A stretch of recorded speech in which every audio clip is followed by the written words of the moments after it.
मोहब्बत का राइडर, मोहब्बत का पैगाम लाने वाला, मोहब्बत का मैसेज देने वाला। अपने काम में लगे रहोगे, स्ट्रगल आएगा, फिर इसके बाद आपको सक्सेस भी मिलेगी। आपको सक्सेस मिल जाएगी, आपको जीत हो जाएगी, आप इंटरव्यू में पास हो जाएंगे, आप इम्तिहान में पास हो जाएंगे।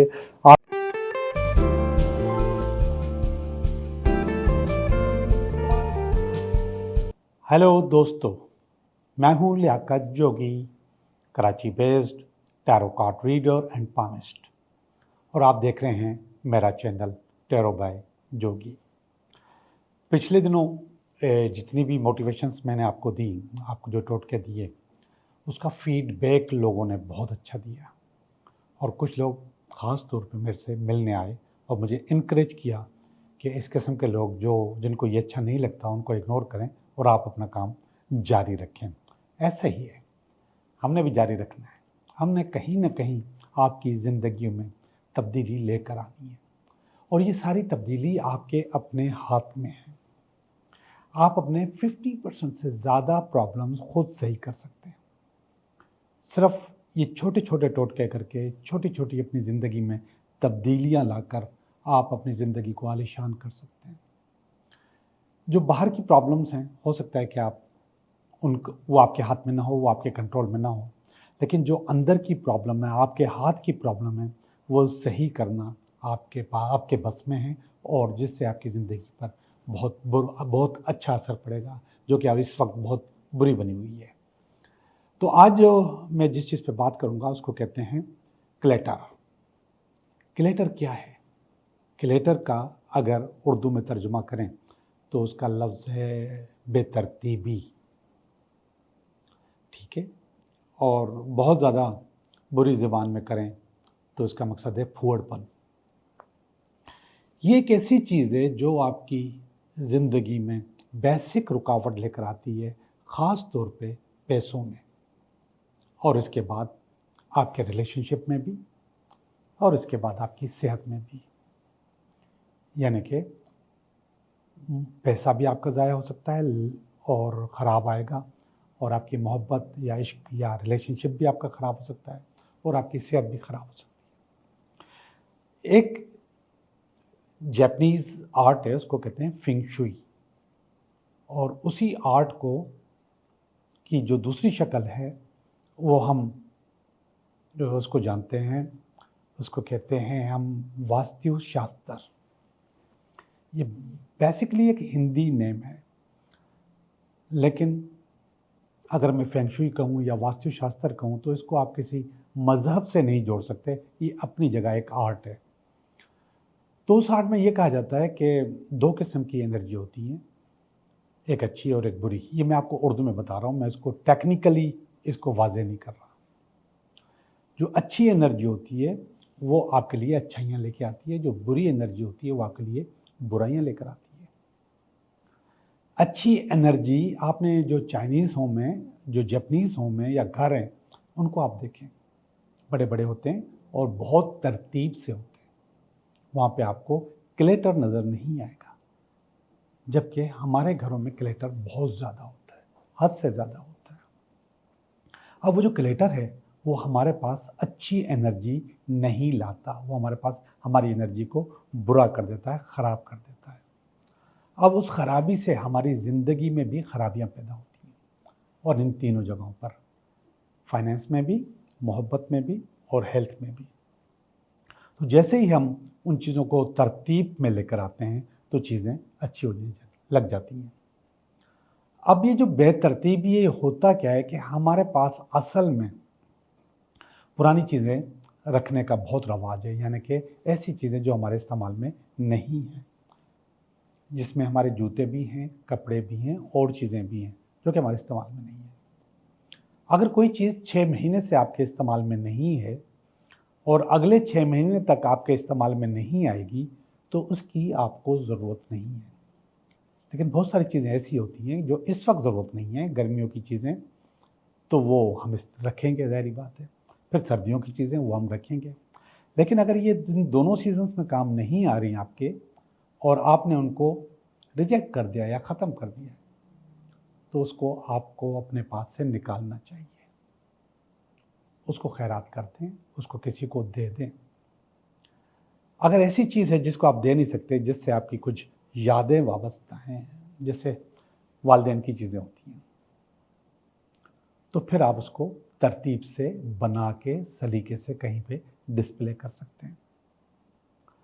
अब सबसे ज़्यादा जो क्लेटर हमारे पास होता है जिससे हमारी हेल्थ, वेल्थ और इसके बाद रिलेशनशिप ख़राब होता है, तो वो है हमारा कबर्ड। अगर आपके कबर्ड में चीज़ें ठुसी हुई हैं, तरतीब से नहीं लगी हुई, कपड़े इस्त्री करके नहीं रखे हुए आपने और ज़बरदस्ती उनको ठूस के रखा हुआ है। मेरी वाइफ कहती है कि कभी कभी वो बच्चों के कबर्ड के लिए कि उनकी चीज़ें मुंह को आती हैं, तो ऐसे ही होता है। जब वो चीज़ें दरवाज़ा खोलने से आपके मुंह को आएँ, गिरें या आपको अच्छा न लगे आपकी आंखों को, तो उसको बेतरतीबी कहेंगे, उसको क्लेटर कहेंगे। उसको आप सही करें, उनकी तरतीब बनाएं। अगर आपने उनकी तरतीब नहीं बनाई तो सबसे ज़्यादा नुकसान जो है वो फाइनेंस का होगा, इसके बाद रिलेशनशिप का, और जाहिर बात है तीसरी दफ़ा हेल्थ का भी होगा, क्योंकि क्लेटर तो है आपके पास वो ची एनर्जी। ये ची एनर्जी मैंने आपको जैपनीज़ मानों में कहा, आप इसको अच्छी एनर्जी आपके पास नहीं आएगी। आपकी बेतरतीबी आपको डिस्टर्ब करती है। यही बेतरतीबी कमरे में भी होती है। सोफ़ों के ऊपर चीज़ें रखी होती हैं, बेड के ऊपर चीज़ें रखी होती हैं, दूसरी टेबल पर भी बहुत बेतहाशा चीज़ें रखी होती हैं। स्टडी टेबल पे अगर आपके पास चीज़ें, आप पढ़ नहीं पाएंगे, किसी भी सब्जेक्ट पे आपका कंट्रोल नहीं हो पाएगा।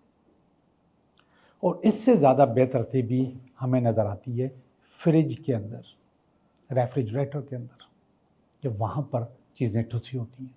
जहाँ जगह मिले कोई भी चीज़ रख दो, जहाँ जगह मिले जो भी चीज़, हर चीज़ की जगह। वैसे आपने देखा होगा रेफ्रिजरेटर जब आता है या जब खरीद कर लाते हैं तो उसमें चीज़ें रखने की अलग अलग जगह बनी होती है, लेकिन वो हम फॉलो नहीं करते, उसको फॉलो करना चाहिए।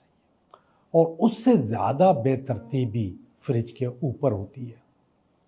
फ्रिज के ऊपर जैसे स्टोर बना होता है, हटा दें सब चीज़ें, सब चीज़ों को हटा दें। वहाँ पे बेसिक दो चीज़ें होनी चाहिए। एक छोटा सा बहुत छोटा सा इंडोर प्लांट फ्रिज के ऊपर, या फिर सॉल्ट लैंप। सॉल्ट लैंप पे फिर कभी मैं बात करूँगा, तरीके से बात करूँगा, लेकर आऊँगा, दिखाऊँगा भी। लेकिन सॉल्ट लैंप को आप फ्रिज के ऊपर रख सकते हैं। इससे आपकी जो एनर्जी है, आपकी जो अच्छाई है, वो आपको नज़र आएगी, फील होगी। सॉल्ट लैंप के अंदर ये पावर है कि वो आपके पास से नेगेटिविटीज़ को ख़त्म करता है। इलेक्ट्रोमैग्नेटिक वेव्स जो हैं वो हमारे टीवी में, हमारे फ्रिज में और इसके अलावा कभी कभी मोबाइल में भी होती हैं। इलेक्ट्रोमैग्नेटिक वेव्स जो हैं वो नेगेटिविटी जनरेट करती है और हर वक्त जनरेट कर रही होती है। इसलिए टीवी को तो बिल्कुल बेडरूम में, फेंग शुई में, वास्तुशास्त्र में मना है कि बेडरूम में नहीं होना चाहिए, आपके लिविंग रूम में होना चाहिए।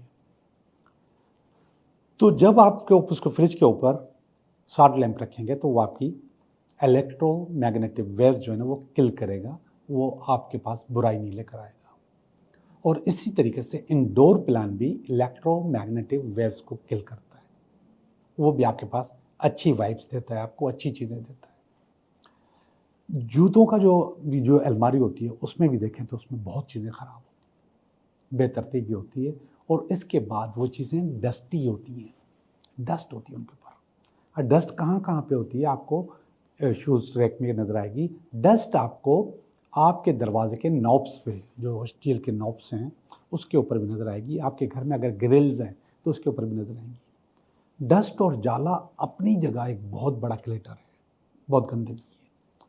और वो जहाँ पे है वो डस्ट रखी हुई है, जहाँ पे वो डस्ट मौजूद है, वहाँ से जो हवा आएगी वो क्लेटर वाली और अच्छी हवा नहीं, वो नेगेटिव हवा आएगी। इसके बाद हम लोग अपने सफाई की जो चीज़ें वो कहाँ रखते हैं? सफाई की चीज़ों में एक झाड़ू होती है और एक पोछा होता है, वो कहाँ रखते हैं? वो हम गैलरी में डालते हैं और गैलरी से हवा आती है। और इसके अलावा हम दरवाजे के पास रखते हैं, वहाँ से भी हवा आती है। उसकी भी कोई मखसूस जगह होनी चाहिए। और बैड एनर्जीज़ को क्रिएट करने में खड़ी हुई झाड़ू बहुत बड़ा किरदार अदा करती है। अगर झाड़ू हमने कोने पे से खड़ी कर दी, बहुत बड़ा किरदार अदा करती है। बहुत बैड एनर्जीज़, झाड़ू को हमेशा कॉर्नर पे सुला के रखना चाहिए। इसी तरीके से अगर डंडे वाला पोछा है तो उसको भी उसके साथ ही सुला के रखना चाहिए, वरना आपके पास बैड एनर्जीज़ और ज़्यादा बन जाएंगी, और ज़्यादा। ये सारी चीज़ें मैं बता रहा हूँ, ये एक इल्म है फेंग शुई। उससे जूते जो हैं हमारे, बाहर के जूते और घर के जूते ये अलग होने चाहिए। बाहर के जूते कोशिश करें दरवाजे के पास आपका रैक होना चाहिए, वहाँ पे उतार के वहाँ से घर के जूते पहन लें। बाथरूम के जूते अलग होने चाहिए, जो बाथरूम के पास होने चाहिए। जूते जो हैं उनको दरवाजे के सामने नहीं उतारना चाहिए, दरवाजे के साइड पे उतारना चाहिए जहाँ दीवार होती है। इस तरफ उतारें या इस तरफ उतारें, साइड पे उतारें। दरवाजे के सामने उतारते तो फिर वही बुरी एनर्जी, बुरी हवा और नेगेटिव चीज़ें आपके पास आ रही होती हैं। तो अपना थोड़ा थोड़ा चीज़ें अगर आप सही करेंगे तो आपकी चीज़ें बेहतर होंगी। आज के जो मौजू है उसमें आप अपने सबसे पहले अपना कबर्ड और अपना फ्रिज को सही करें। एक और चीज़ मेरे जहन से निकल रही है, वो मैं आपको बताता चलूँ। आपका स्टोर रूम, तो नाम ही स्टोर रूम है, तो आप तो उसके साथ तो बहुत जुल्म करते हैं। वहाँ पर भी चीज़ें तरतीब से होनी चाहिए। मुझे बहुत खुशी है अपनी वाइफ से कि हमारे घर में अगर लाइट चली जाए, घुप अंधेरा हो जाए, कुछ नज़र नहीं आए, बिल्कुल नाबीनों वाली हालत हो जाए, तो आपको जो चीज़ चाहिए आपको अपनी जगह पे मिल जाएगी। यानी कि आप जाएं कि इस तरफ सामने ड्रेसिंग टेबल है, वहाँ पे फलां कोने पे कंघा रखा होगा, मिल जाएगा। नेल कटर जहाँ रखा होगा वो आपको मिल जाएगा, घुप अंधेरे में भी। वो हमने जगहें फिक्स की हुई है, उसको हम चेंज नहीं करते।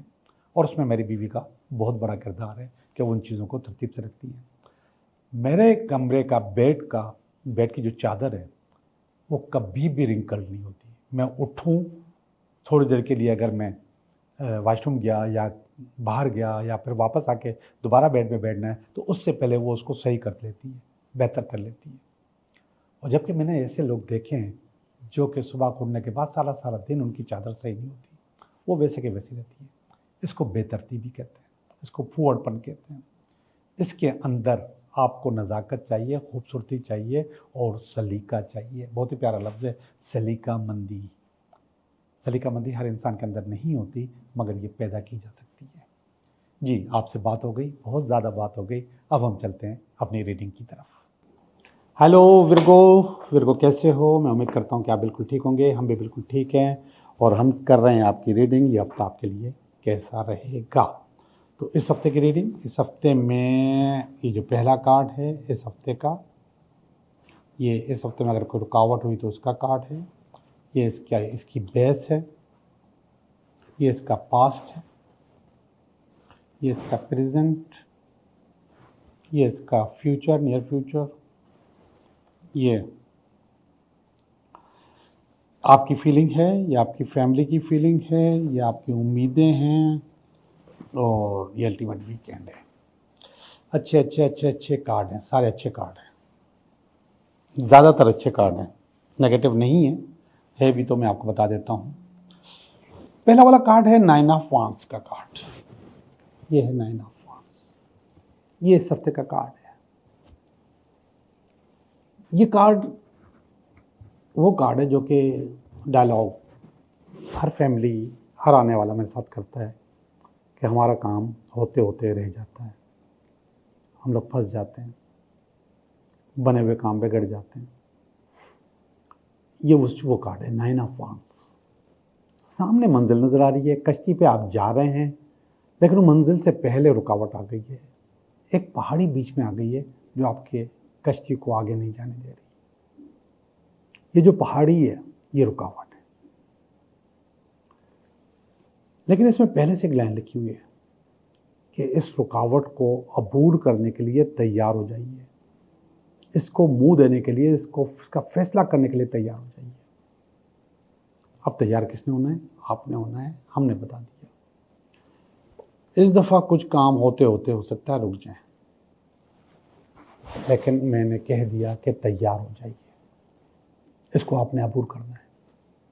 अब अबूर कैसे होते हैं? सामने मंजिल और पहाड़ी बीच में आ जाए तो कैसे अबूर करेंगे?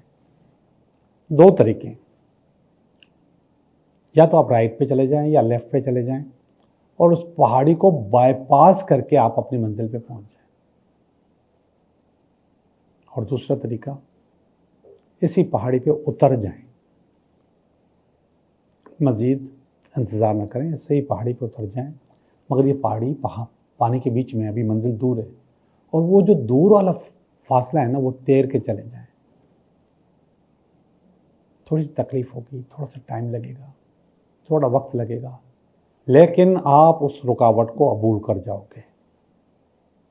तो इस हफ्ते में आपके पास रुकावट मौजूद है और उसका हल भी आप ही के पास मौजूद है, आप ही के पास उसका हल मौजूद है। ये कार्ड इस कार्ड को काट रहा है, ये जजमेंट का कार्ड है। ये जजमेंट का जो कार्ड है ये असल में मैं इसको कहता हूँ आपकी पुरानी प्रॉब्लम्स, ऐसे इश्यूज का कार्ड है जो इश्यूज आपने पहले हल नहीं किए। अब ये जो इश्यूज हैं वो इस वक्त आपके सामने है। ये जो रुकावट आ रही है ना, ये असल में पुराने इश्यूज हैं जिसकी वजह से आपके पास रुकावट आ रही है। तो मैं पुराने इश्यूज के लिए कहता हूं कि आप अगर ओपन रखोगे, कब्रें ओपन रखोगे तो कोई ना कोई गिरेगा। आप खुद हो सकता है खुद ही गिरें, आपका ही रास्ता है। तो आप अपनी जो पुरानी प्रॉब्लम्स हैं उनको सही से दफना दिया करें, उनको ख़त्म कर दिया करें, उनको हल कर दिया करें, वरना ये प्रॉब्लम आपकी ज़िंदगी में बार बार सामने आ जाएंगी और आती रहती है। आपके पास मंजिल सामने मौजूद है, आपका काम हो सकता है, छोटी सी रुकावट मौजूद है, उसको बाईपास करके आप निकल जाएंगे। जजमेंट वाले कार्ड आपको आगे लेके जा सकता है, आप उन प्रॉब्लम्स को हल कर दें। ये 4 ऑफ वांड्स का कार्ड है, ये इसकी बेस है ऊपर वाले प्रॉब्लम की कि जो कश्ती आपकी जा रही है ये आपकी फैमिली आपको भेज रही है, तैयार है, आपको लेके जा रहे हैं लोग कि जाइए, खुदा हाफिज़, फेयरवेल है आपका, फेयरवेल दे रहे हैं आपको। पास में कार्ड आया 3 ऑफ कप्स का, ये आपकी शादी का, प्यार का, इश्क का कार्ड है और रोमांटिक कार्ड है। सेलिब्रेशन का कार्ड भी है, सेलिब्रेशन यहाँ पर भी है, यहाँ पर भी है, दोनों जगह सेलिब्रेशन है। यहाँ पर सेलिब्रेशन बहुत प्रैक्टिकल है, वहाँ पर बहुत इमोशनल है। तो ये सेलिब्रेशन हो रहा है और आप उसमें उसको एंजॉय कर रहे हैं। प्रेजेंट के कार्ड में आपके पास कोई ना कोई अच्छी ऑफर आ रही है, काम की, जॉब की, बिजनेस की। ये पेज ऑफ वांड्स है। पेज ऑफ वांड्स को मैं राइडर कहता हूँ जो आपके लिए अपॉर्चुनिटीज़ लेकर आता है। ये राइडर आपके पास आपके मतलब की चीज़ लेकर आता है, जॉब लाता है, बिजनेस लाता है, अपॉर्चुनिटीज़ लाता है, ख़ासतौर पर इंटरव्यू लेटर लाता है।